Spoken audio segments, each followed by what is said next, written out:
45 ans, j'ai envie de vous dire félicitations, bon anniversaire. Merci.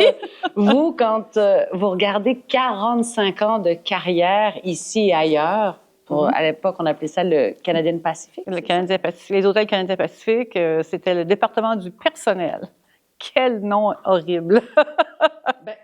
Oui, j'ai envie de vous dire 45 ans, il y a beaucoup de choses qui se sont passées dans le monde, dans l'industrie, pour les femmes, entre autres, parce que c'est une journée spéciale qu'on va célébrer avec cette entrevue.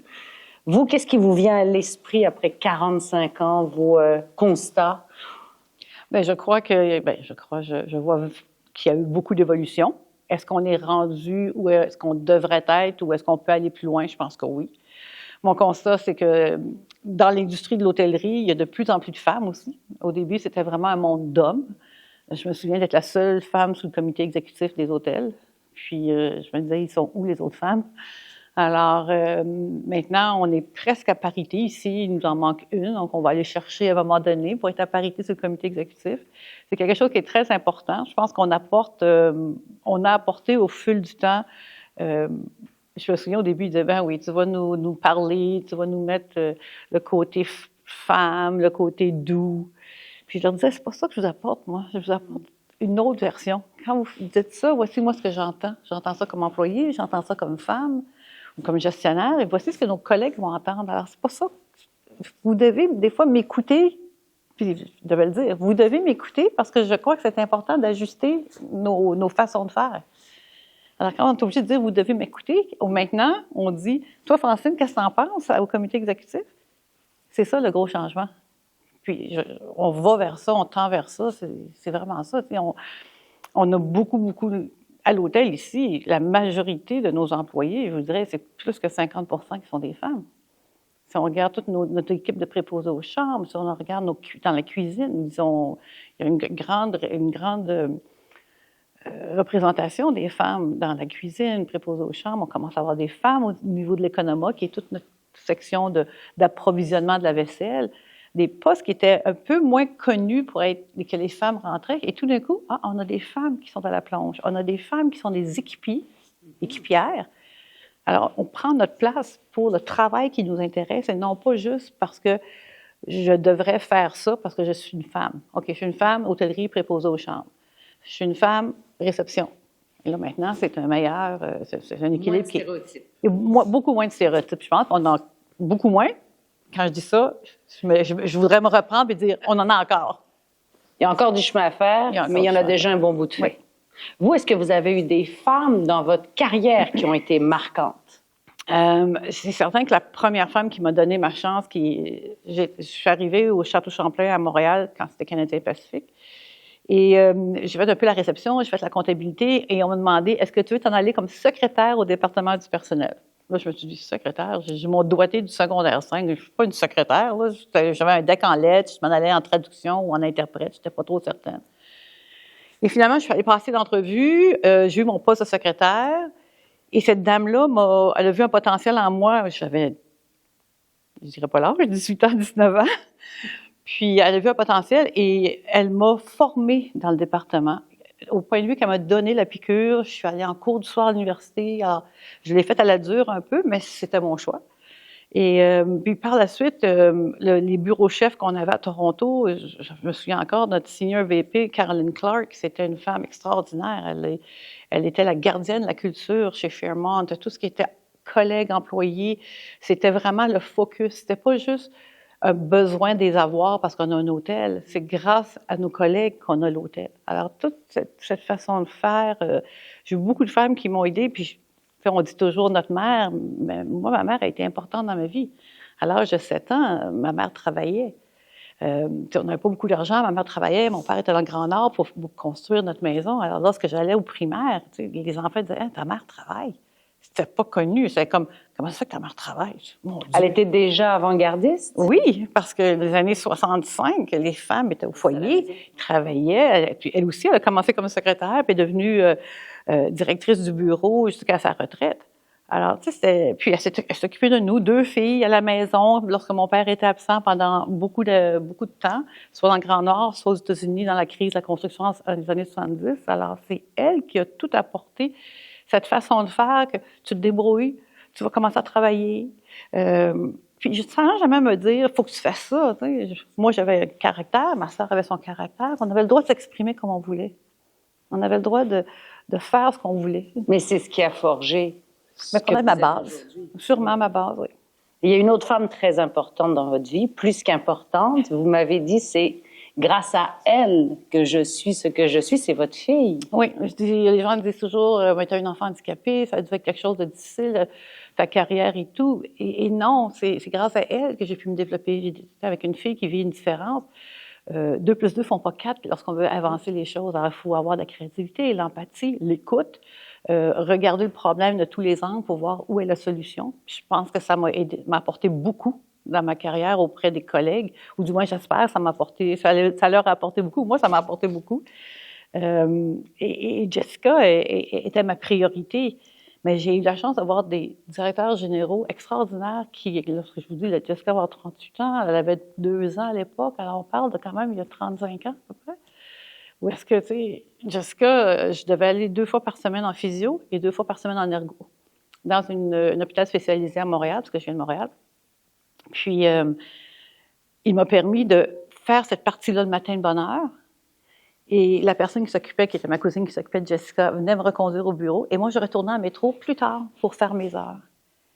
À l'époque, on ne voyait pas la flexibilité d'horaire. Tu sais, on ne voyait pas ça. Mais j'ai un DG qui était très ouvert à ça. Il dit, ben non, c'est ta fille. Il était très... Si je venais avec ma fille, il la prenait dans le bureau, il la mettait, il y avait des soupçons, whatever. Mais c'était un homme qui était très humain. Il m'a montré le côté humain. Et j'ai eu des DG qui m'ont montré des côtés très affaires. On a, dans Fairmont, le bureau de talent culture, le bureau des ressources humaines, si vous voulez, on a notre place à la table exécutive. On n'est pas juste là pour s'occuper des employés. On a une place, on a une voix à la table.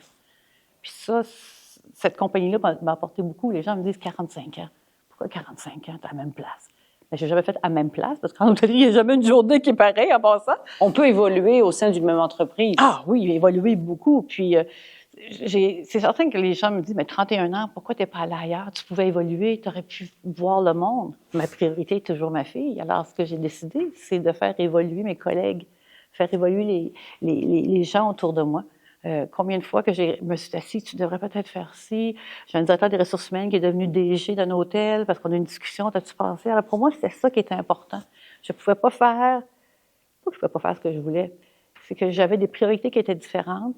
Et j'aimais encourager les gens autour de moi. J'ai une équipe de jeunes filles maintenant autour de moi qui sont plein de potentiel. Ils me font vibrer. Je leur ai dit ce matin comment ils me faisaient vibrer parce que je les vois loin, je les vois grandir, puis je les vois évoluer. À tous les mois, je les vois changer.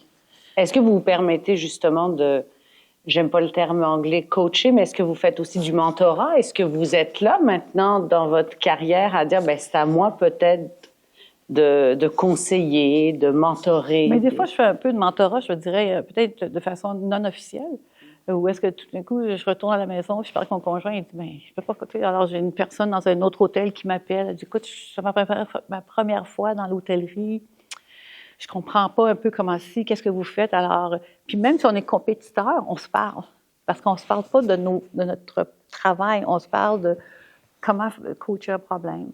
J'ai une personne avec qui on a un programme qui aide propulser les femmes à pas avoir peur à aller à la prochaine étape. Beaucoup de nos jeunes gestionnaires sont des fois seuls dans une ville, puis ils ont créé leur réseau. Et quitter un réseau quand tu n'as pas de famille, conjoint, c'est quelque chose de très difficile pour une femme. Je te dirais même pour un homme aussi, pour un humain, de quitter son réseau. Alors, tu sais, je l'encourageais, elle m'a dit, comment je vais faire pour m'implanter ailleurs? Ben, j'ai dit, tu peux toujours aller dans des groupes. Alors, tu sais, j'essayais de faire voir que l'opportunité de sa carrière, c'était pas un blocage, mais justement une opportunité d'ouvrir tes horizons. Et là, maintenant, rendu à Puerto Rico, je lui parle une fois peut-être par 3 mois, sur mon téléphone, je l'appelle, puis comment ça va, puis elle me raconte où ce qu'elle est rendu. Alors, je fais ça de façon informelle, mais... Puis il y en a beaucoup qui se tournent vers moi, puis des fois, je me demande pourquoi ils se tournent vers moi, mais finalement... Vous avez encore cette humilité de dire, je comprends pas pourquoi tu me poses la question à moi, ça fait juste 45 ans après tout que je suis dans le domaine. Oui, mais... Donc, je suis pas une personne qui aime beaucoup... malgré que c'est censé être beaucoup plus placé à l'avant, j'aime ça être à l'arrière puis aider les gens. puis m'assurer d'aider les gens.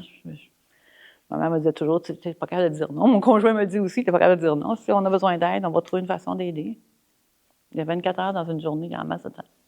Je lisais le communiqué de presse qui a souligné votre anniversaire. Je lisais culture d'entreprise, bien-être, accomplissement, innovation, environnement de travail harmonieux. Est-ce que ce sont les ingrédients de la réussite, de rester au sein d'une entreprise longtemps, d'évoluer sainement, de ne pas avoir envie de la quitter, en fait? Je pense que oui, mais je pense aussi que ça dépend pas. C'est grâce à tous les collègues autour de toi. Bon, je ne peux pas faire tout ça, innover et tout, sans une équipe, sans travailler main dans la main avec les autres départements. La beauté au Château Frontenac, puis de plus en plus dans cette compagnie, c'est qu'on ne travaille pas en silo. C'est pas tu t'occupes des ressources humaines, tu t'occupes de ta cuisine, tu t'occupes de la réception.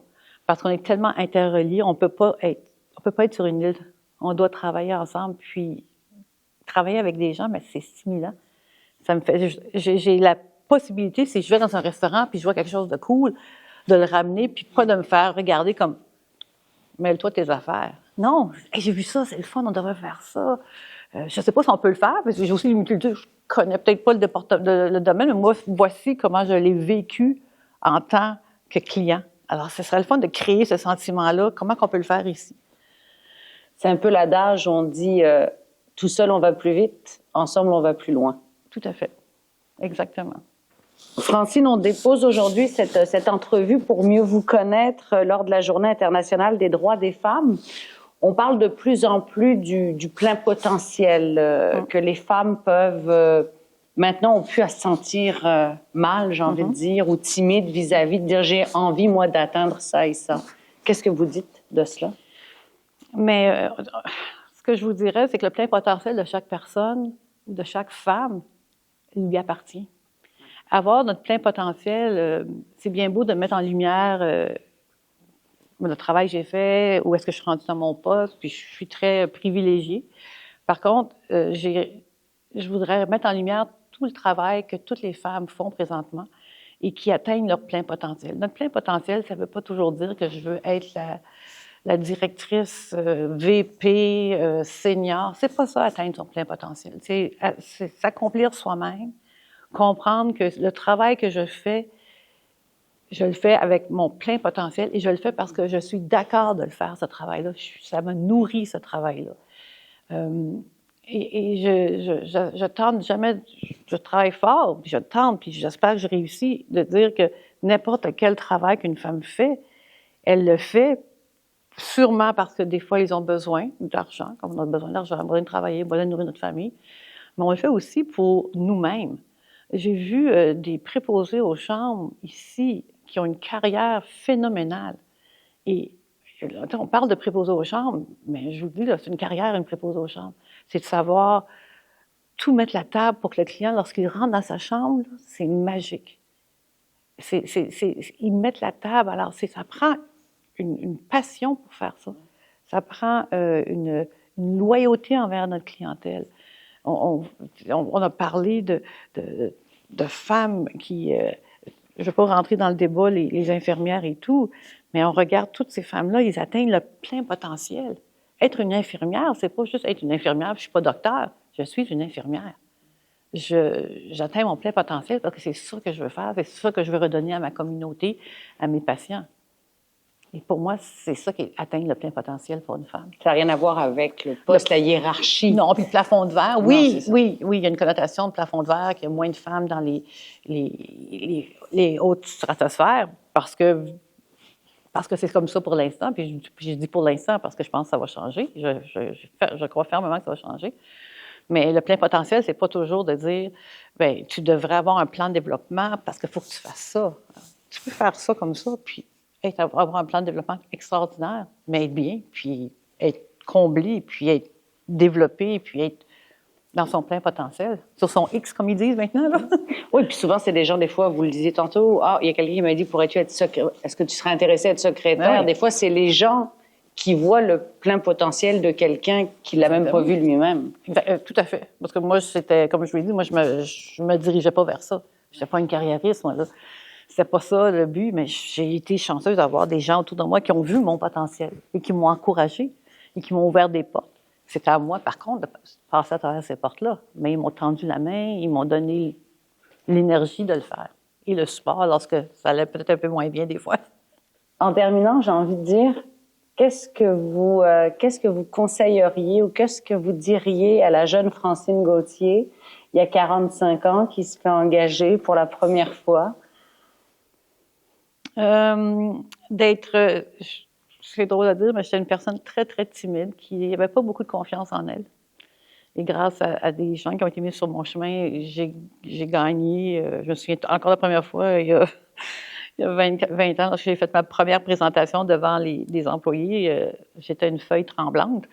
Mais je dirais d'écouter, de se trouver une bonne personne avec qui on peut être soi-même, de ne pas avoir peur de partager nos inquiétudes, nos peurs. Parce que des fois, ta peur, c'est vraiment ta peur, c'est pas une vraie inquiétude. Puis, c'est ce que je dirais. Je dirais vraiment là, de s'appuyer sur les gens. On a toujours l'impression que si on est dans une carrière, je dois savoir tout. Mais la plus grande force d'une personne, c'est de savoir où aller chercher l'information, puis où la demander, puis de respecter ce qu'on nous donne, de se respecter soi-même surtout, de savoir où sont nos limites, mais de se respecter soi-même, puis d'être humain. Oui, il y a des journées que je suis comme ça.